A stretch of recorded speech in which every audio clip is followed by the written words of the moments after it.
હું સહજ છું. નિર્વિકલ્પના હું સહજ છું એ તો સમજમાં આવે, પણ વિકલ્પ સહજ છે એ કંઈ ખબર પડતી નથી. એ કઈ રીતે છે? વિકલ્પ સહજ છે એટલે પોતે એનો કરતા નથી, બાકી પોતાના પુરુષાર્થની મનતા થાય છે. તો અપેક્ષા એ કીધું છે. એમાં સહજ કેમ? એ અપેક્ષા એ સહજ છે. પોતે જે વિભાવ જે થાય છે તેનો કરતા પોતે નથી, હું નાયક છું. એ અપેક્ષા એને સહજ કીધું. બાકી પુરુષાર્થની મનતા એ થાય છે. પોતે સ્વરૂપ તરફ ઢળી વળી જાય તો વિકલ્પ છૂટી જાય એમ છે. એમાં બે અપેક્ષા રહેલી છે.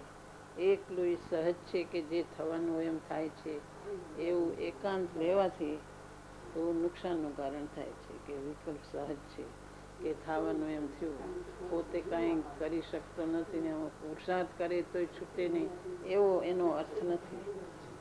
એ પોતાનો સ્વભાવ નથી, એટલે કે પોતે એનો કરતા નથી. વસ્તુ દ્રવ્ય અપેક્ષા એનો કરતા નથી, માટે એને સહજ કીધું.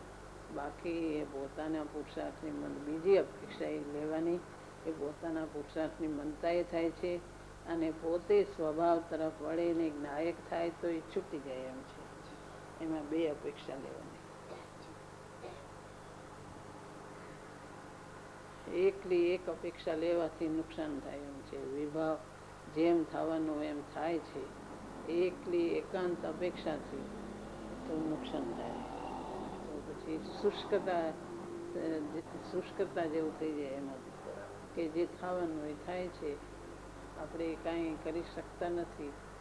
તો વિકલ્પ છૂટવાના હોય ત્યારે છૂટશે, એવું નથી. પોતે અંદર પોતાના પુરુષાર્થની મનતા એ થાય છે, પોતે એમાં રોકાયેલો છે, પોતાની પરિણતિની મંદતા છે, તે થાય છે.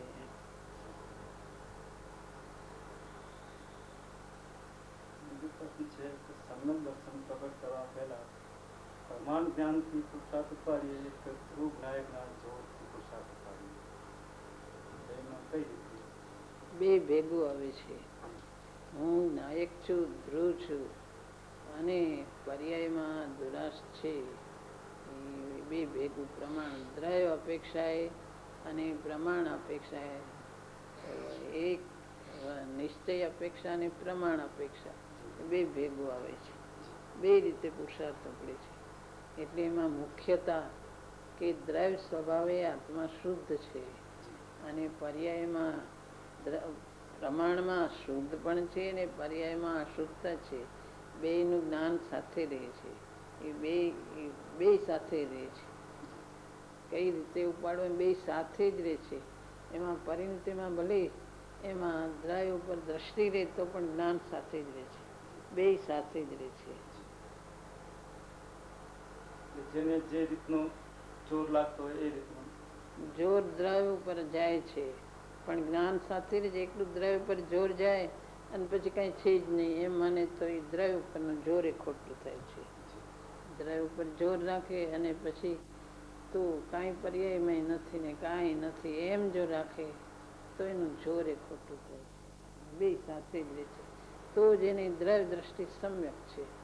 નહીતર જો જ્ઞાન સાથે સમ્યક ન હોય તો એની દ્રવ્ય દ્રષ્ટિ સમ્યક નથી. ભલે જોર મુખ્ય રહે દ્રવ્ય ઉપરનો તો જ્ઞાન તો સાથે જ રહે છે.